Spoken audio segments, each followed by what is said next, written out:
Buonasera a tutti, sono Elodie e per parlare davanti a voi questa sera ho dovuto abbattere un muro, perché quando Ama mi ha chiesto mi piacerebbe se raccontassi qualcosa di te, mi sono spaventata.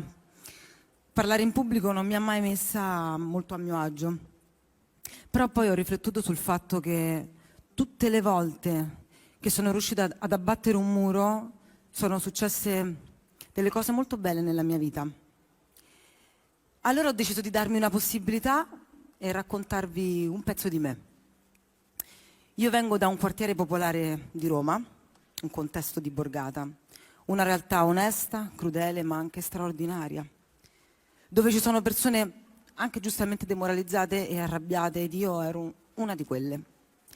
Il mio quartiere mi ha dato tanto e mi ha tolto tanto, e non parlo solo delle privazioni materiali, come non avere l'acqua calda, non arrivare a fine mese o non riuscire a pagare le bollette, ma parlo anche della forza di sognare, del coraggio di sognare. Io ho sempre voluto fare questo mestiere sin da bambina, però mi sembrava un sogno troppo grande rispetto a una bambina così piccola come me, e non mi sentivo all'altezza, non mi piaceva la mia voce e soprattutto mi accorsi che non avevo gli strumenti. Io tante volte non mi sono data una possibilità, non ho finito il liceo, non ho preso il diploma, non ho preso la patente, non ho studiato canto, ho sbagliato, lo so.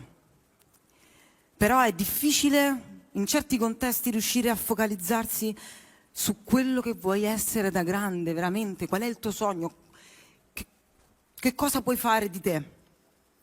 Il mio fidanzato in un suo pezzo dice: voi ci rubate il tempo, che è l'unica cosa che abbiamo. E lo comprendo molto bene, perché se nasci in certi contesti devi lavorare più degli altri per ottenere quello che dovresti già avere, e quindi lavori più per sopravvivere, ed è difficile mettere a fuoco il tuo sogno e puntare su te stesso. Io ve lo dico molto onestamente, a 20 anni avevo deciso che per me la musica era già finita e non cantavo da nessuna parte, neanche più nella doccia, perché mi sembrava anche troppo anche quello, quindi avevo deciso di non fare più niente. Però sono stata molto fortunata, perché è successa una cosa molto bella nella mia vita. Ho fatto un incontro fortunatissimo, veramente. Ho conosciuto un musicista, un pianista jazz, il suo nome è Mauro Tre e questa sera è con me sul palco.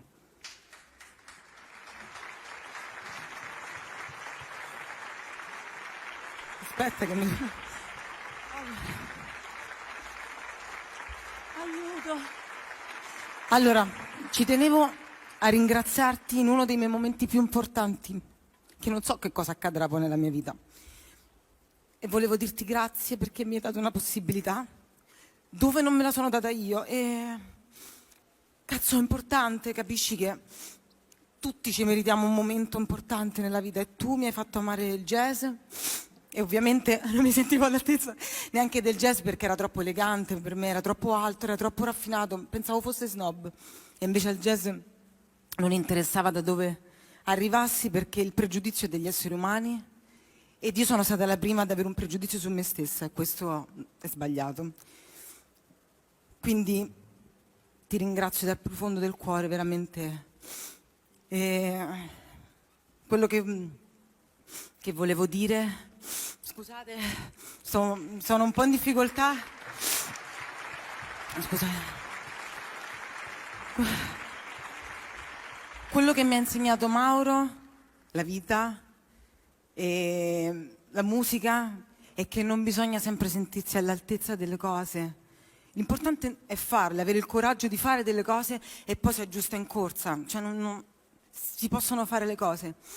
Probabilmente io non sono all'altezza di questo palco, non sono all'altezza dell'orchestra, non sono all'altezza di tutta questa attenzione, ma essere all'altezza non è più il mio problema, perché l'altezza è un punto di vista e non è un problema.